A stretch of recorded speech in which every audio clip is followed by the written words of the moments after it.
अज़ीज़ तलबा अस्सलाम वालेकुम। बेटा कल हमने जो टॉपिक पढ़ा था सिंपल हार्मोनिक मोशन, उसकी हमने फर्स्ट एग्जांपल को एक्सप्लेन किया था। Acceleration is directly proportional to मैन एसेक्स। यहाँ आपको बताते चलें कि नेगेटिव साइन जो है इक्वेशन 1 में, इसका मतलब है कि जो स्प्रिंग से लगने वाली फ़ोर्स है वो उसकी सिमत डिस्प्लेसमेंट की मुखालिफ सिमत में होती है, और ये जो फोर्स लगने वाली फ़ोर्स है इसे हम रिस्टोरिंग फोर्स कहते हैं। अब रिस्टोरिंग फोर्स क्या है? रिस्टोरिंग फोर्स को सबसे पहले हम डिफ़ाइन करेंगे। रिस्टोरिंग फोर्स ऑलवेज पुशेस और pull the object performing oscillatory motion toward the mean position. ये जो रिस्टोरिंग फोर्स है ये हमेशा ऑसिलेटरी मोशन पर अमल करने वाले जिस्म को उसकी वस्ती पोजीशन की तरफ या उससे दूसरी तरफ धकेलती है। अब हमने इसको एक्सप्लेन करने के लिए डायग्राम बनानी होगी, और ये जो डायग्राम आपको नज़र आ रही है इसके 3 सूरत हाल हैं। डायग्राम ए में हमें एक स्प्रिंग के साथ मास अटैच नज़र आ रहा है, और इस टाइम इस सूरत हाल में इस मास पर चूँकि फोर्स नेट फोर्स जो है वो इज इक्वल टू 0 है, इस पर कोई फोर्स नहीं लग रही। इसका मतलब ये है कि ना तो हमने इसको पुश किया है ना ही पुल किया है, तो इसलिए डिस्प्लेसमेंट भी 0 होगा। और ये 3 पोजीशन नज़र आ रही है इस डायग्राम में। जो ओ पोजीशन है इसको हम मीन पोजीशन कहते हैं या वस्ती पोजीशन।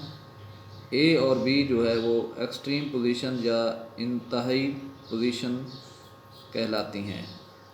अब इन पोजीशन की डिटेल में आते हैं। आपको डायग्राम बी में यहाँ हमने फोर्स पुश किया है, पुल किया है स्प्रिंग को, और मास पर फोर्स यहाँ लग रही है। फोर्स लगने से मास ने जो डिस्प्लेसमेंट किया है उसको हमने एक्स से ज़ाहिर किया है। ये फोर्स की डायरेक्शन जो है वो हमेशा रिस्टोरिंग फोर्स है ये, और ये रिस्टोरिंग फोर्स उस बॉडी को वापस मीन पोजीशन की तरफ पुश करना चाहती है। और सी डायग्राम में आप देख सकते हैं कि ये जो बी पोजीशन है ये भी एक्सट्रीम पोजीशन है। अब इसमें 2 जो फैक्टर हैं उनका बहुत ज़्यादा रोल है। Role of restoring force and role of inertia. और ये जो बी डायग्राम है इसमें हम देख सकते हैं कि हमने जब फोर्स लगाई तो उस वक़्त मास जो है वो पुल्ड हुआ है एक डिस्प्लेसमेंट एक्स तक और एक्सट्रीम पोजीशन ए तक। फिर हमने इसको रिलीज़ किया, छोड़ दिया। जब हमने इसको रिलीज़ किया तो जो रिस्टोरिंग फोर्स है, रिस्टोरिंग फोर्स वो पुल करेगी मास को टुवर्ड्स मीन पोजीशन ओ की जानिब। अब मैग्नीट्यूड जो है रिस्टोरिंग फोर्स का, उसकी जो मिक़दार है वो कम होती जाएगी और मीन पोजीशन पे आके 0 हो जाएगी।